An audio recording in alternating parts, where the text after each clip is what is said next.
सुनाई गे छौड़ी करो ही पूजा पाठ गे करते सवनवा सुनाई गे छौड़ी करो ही पूजा पाठ गे भोले बाबा से मांग ली है दुल्हा यो सहमाड गे भोले बाबा से मांग ली है दुल्हा यो सहमाड गे करते सवनवा सुनाई गे छौड़ी करो ही पूजा पाठ गे करते सवनवा सुनाई गे छौड़ी करो ही पूजा पाठ गे भोले बाबा से मांग ली है दुल्हा या सहमाड गे भोले बाबा से मांग ली है दुल्हा या सहमाड गे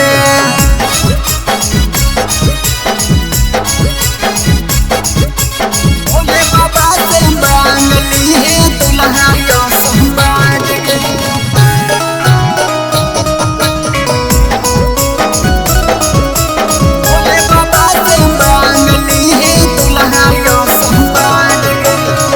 भोले बाबा हकै पगले बहुत महान गे उनका के जानै पगले दुनिया जहान गे सुन भोले बाबा हकै पगले बहुत महान गे उनका के जानै पगले दुनिया जहान गे हाथों में लेके जलवा डारल कर दे हाथों में लेके जलावा डारल कर दे सटाट गे भोले बाबा से मांग ली है दुल्हा या सहमाड गे भोले बाबा से मांग ली है दुल्हा या सहमाड गे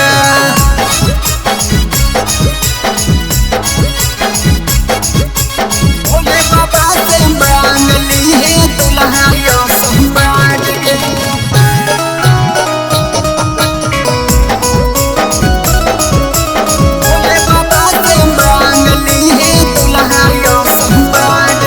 राजू बिहारी करे बाबा के गुणगान गे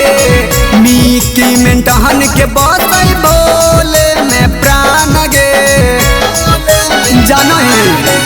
राजू बिहारी करे बाबा के गुणगान गे मिट्टी में टहन के बसै भोले में प्राण गे जादे न बतिया सोचै गे पगली चलै न हमरा साथ गे जादे न बतिया सोचै गे पगली चलै न हमरा साथ गे भोले बाबा से मांग लिहा दुल्हा या सहमाड गे भोले बाबा से मांग लिहा दुल्हा या